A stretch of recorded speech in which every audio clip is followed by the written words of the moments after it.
Buenos días, me llamo José Pedro Nava, soy bombero en la ciudad de Wilmington. He sido bombero por 23 años. Antes de mi carrera de bombero estuve en el ejército de marinos por 23 años. Nací en México, en el pueblo de Zapotitlán de Vadillo, Jalisco. Tengo 50 años, estoy casado, tengo una preciosa esposa y un precioso niño. Y esta mañana les voy a leer un libro que se llama La Frontera. Voy a empezar por describiendo brevemente de que el libro se va a referir. Esta historia o este libro narra la verdadera historia del viaje de Alfredo Albas a Texas en los años 1980. El padre de Alfredo trabajó de albañil especializado en cantería al llegar a Estados Unidos, y Alfredo también se hizo cantero. Todavía ellos viven en Texas y Alfredo tiene 2 hijos. Todo el que emigra de México a Estados Unidos tiene su propia historia. La familia de Alfredo pudo al fin reunirse y se hicieron ciudadanos americanos, pero la historia de muchas familias de inmigrantes tienen otros desenclaves. Alfredo trabajó con su vecina Deborah Mills para escribir esta historia. Alfredo y Deborah querían compartir esta historia porque muchos niños experimentan viajes parecidos hoy en día, no solo en México y Estados Unidos, sino en todo el mundo. Escuchar estas historias contribuye a que las personas entiendan lo que es pasar por un viaje tan difícil como el de Alfredo. Yo personalmente llegué a los Estados Unidos cuando tenía los 5 años, y como Alfredo, yo viajé con mi familia de muy chiquillo. Apenas me acuerdo lo que pasó, pero vivimos en California, y cuando entré a los marinos me mandaron aquí a Carolina del Norte y aquí me quedé. Me gusta mucho esta ciudad. Bueno, vamos a empezar. Cuando era niño, mi familia vivía en el pequeño pueblo de La Ceja, en el centro de México, en el estado de Guanajuato. Mi familia había vivido allí por más de 100 años. Mi abuelo, mi tío Tomás y mi papá trabajaban en los pinos piñoneros. Todos los días caminaban 5 millas hasta el bosque para recolectar los piñones de los árboles. Se subían a los árboles y recolectaban los piñones en costales. Me encantaba ver a mi abuelo remendar los costales y deseaba que mis manos fueran así de rápidas. En el verano yo trabajaba con papá en el valle amontonado el maíz para que se secara. El valle también estaba lejos de nuestro pueblo. Y aquí tiene una caricaturita de Alfredo y su papá o su abuelo. Llegó el día cuando abuelo ya no podía hacer el trayecto de ida y vuelta hasta el bosque de pinos. Sin la ayuda de abuelo, papá no podía mantener a nuestra familia, que era cada vez más numerosa. Yo era el mayor, pero era aún demasiado joven para trabajar todo el día. Para entonces ya tenía 2 hermanitos, Arturo y Luis, y una hermanita, Hilda. La bebé todavía tomaba leche materna, pero mis hermanos y yo estábamos siempre con hambre. Me daba cuenta de que papá estaba triste y me sentía mal porque no podía ayudarlo. Abuelo le dijo a papá que tenía que buscar un nuevo hogar. Tienes que salir a La Ceja y buscar un lugar donde haya abundancia de trabajo y donde tu familia prospere. Llévate a Alfredo contigo, pues el mayor, y te ayudará en el viaje. Es lo que le dijo abuelo a papá. Y aquí está una caricaturita de la familia triste porque se van a separar.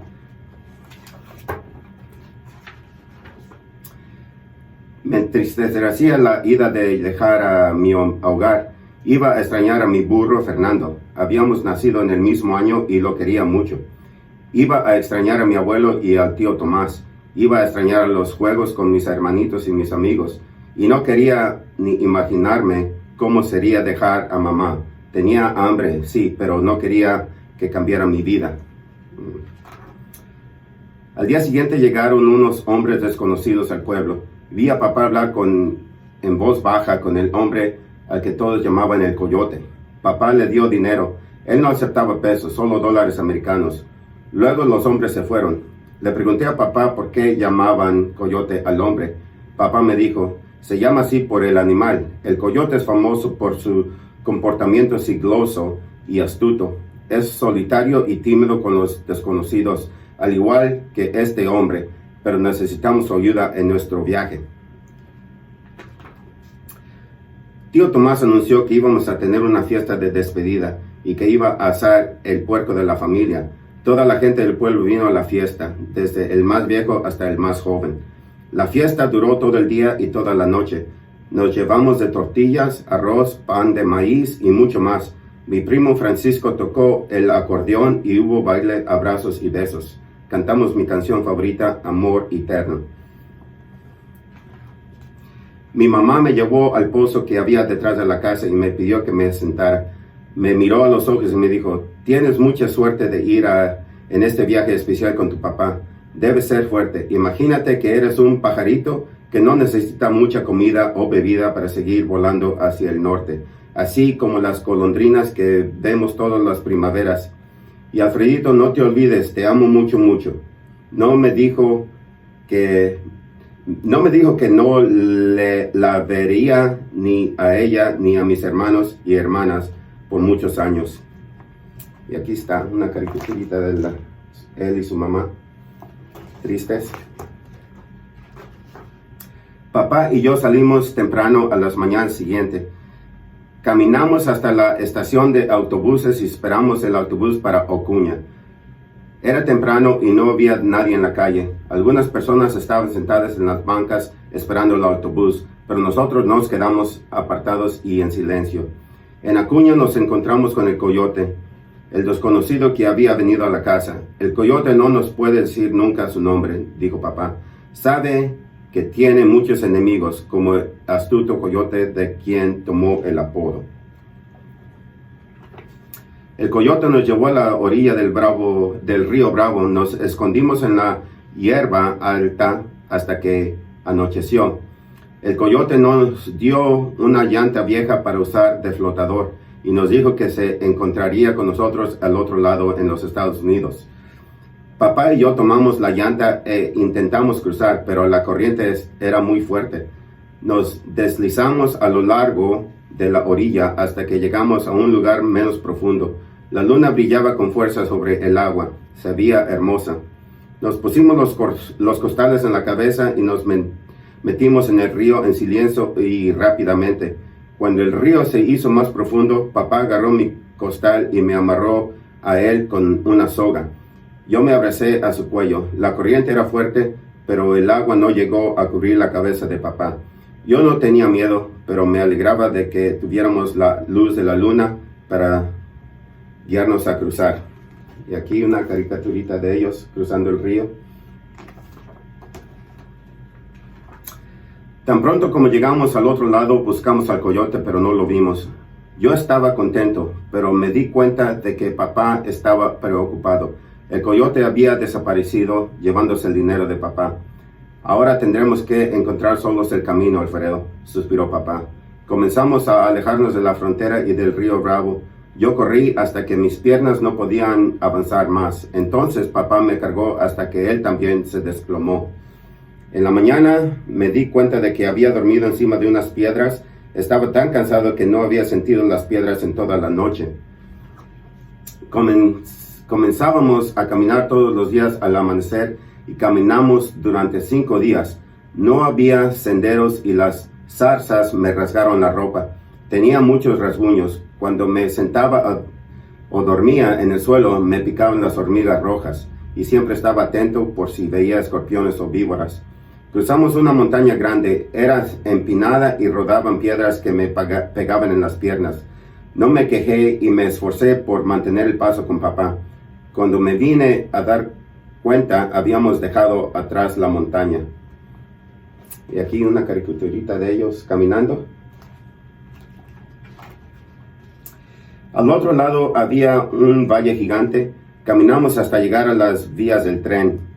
La seguimos porque papá decía que la tripulación del tren llevaba jarras de agua y que las iban dejando a lo largo de los días. Vi una corrida y recogerla. A veces dormíamos encima de algún tren de carga que estuviera parado en las vías. Era un buen lugar para esconderse, pero teníamos que saltar rápidamente el suelo cuando el tren comenzaba a moverse porque no sabíamos a dónde iba. Saltamos muchas vallas. Yo iba en silencio. Hablar tomaba demasiada energía, pero me sentía seguro con papá. Él me miraba con una sonrisa y decía: recuerda, pequeño, mi nombre es Raimundo y se significa rey del mundo. Eso siempre me hacía reír. Le pregunté a papá a dónde íbamos y me contestó: a la embajada. Yo no conocía esa palabra. En esos largos días de caminata intentaba imaginarme qué sería eso de la embajada. Parecía algo de categoría como un reino o un palacio. Yo le preguntaba: ¿cuánto falta para llegar a la embajada? Pero él nunca me respondía.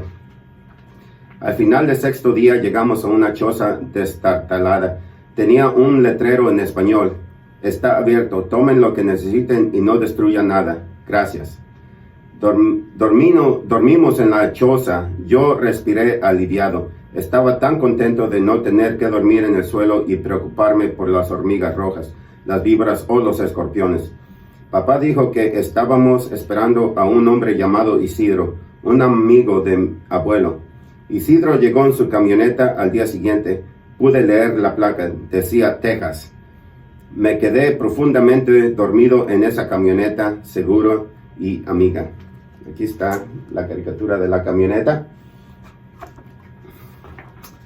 Isidro nos llevó a papá y a mí a la embajada, que no era más que una colección de casas móviles destartaladas y muebles que la gente había tirado en el bosque detrás de una fábrica. Había un pozo viejo que aún funcionaba, pero el agua era de color café oscuro. Yo era el único niño en la embajada. Dormíamos en un autobús viejo y comíamos en una choza de metal y triple. Mi única amiga era una cría de pecari, un puerco salvaje que apareció por allí un día. Creo que había perdido a su mamá. Yo me sentía igual. Los dos estábamos solos y con ella compartía todos mis pensamientos. Ella me recordaba a mi burro Fernando en mi antigua casa. Se estaría preguntado a dónde me había ido. Después de pasar unas semanas en la embajada, comencé a ir a la escuela. Papá me enseñó el lugar donde me iba a recoger el autobús y me dio un billete de $100. Lleva este siempre contigo, me dijo papá, y no le digas a nadie que lo tienes. Guarde el billete cuidadosamente en el bolsillo pequeño de mis jeans. Si alguien uniformado te para y te regresa a la frontera, usa este dinero para comprar un boleto de autobús de vuelta con nuestra familia a La Ceja. En México todo el mundo iba caminando a la escuela, por eso me ponía nervioso tener que tomar el autobús escolar. Parecía algo peligroso. Mi padre me había dicho que estuviera atento a los hombres uniformados y yo creía que iban a estar en el autobús. Yo guardaba silencio y siempre me sentaba atrás.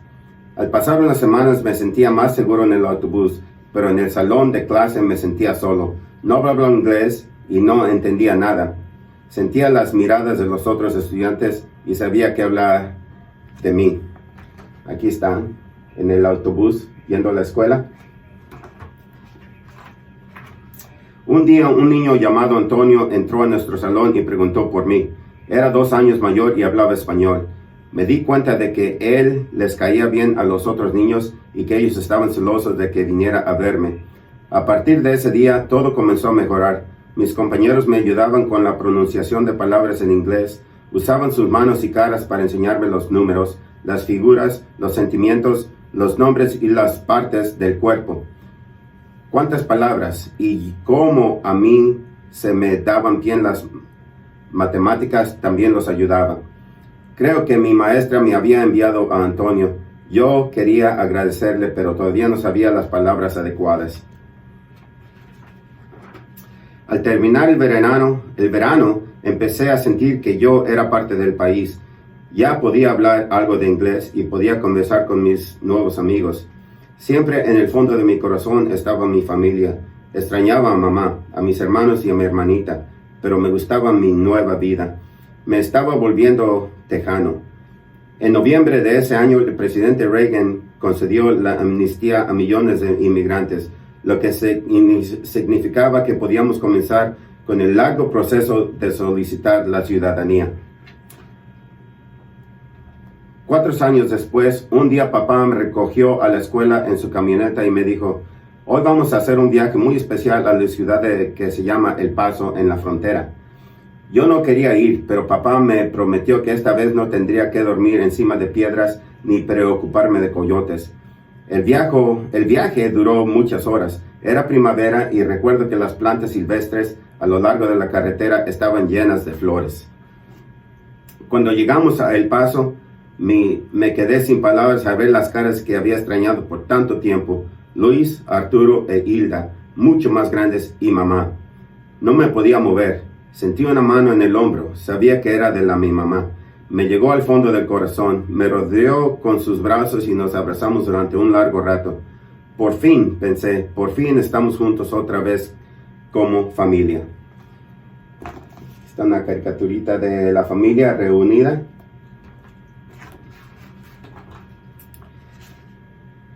Alfredo y su papá cruzaron el río Bravo, el río que comprende gran parte de la frontera entre México y Estados Unidos. Tiene casi 2,000 millas de largo. En algunos lugares el río es profundo y ancho, en otros es más estrecho y poco profundo. A veces las fronteras entre los países cambian debido a guerras o a que se crean nuevos países. En otros casos, las fronteras cambian porque la tierra cambia. Cuando se usa de frontera algo como un río o una cordillera, la frontera se desplaza con el tiempo a medida que el terreno cambia. En todo el mundo hay gente que inmigra, se traslada de su país de origen o a otro. Se puede viajar en avión, carro, barco o incluso a pie, como Alfredo y su papá. Algunos inmigrantes le pagan a un coyote para que los guíen cruzando de México a Estados Unidos, como hizo el papá de Alfredo. Estos guías toman el apodo de un animal muy listo, parecido a un lobo que caza cerca de la frontera y que se llama coyote. Los inmigrantes deben pagarle mucho dinero a estos guías para llegar a salvo. Los coyotes no son siempre fiables y a veces le roban el dinero a la gente en lugar de ayudarla. En otros países, los guías que cruzan a las personas reciben otros hombres. Pues aquí termina la historia de Alfredo y su papá.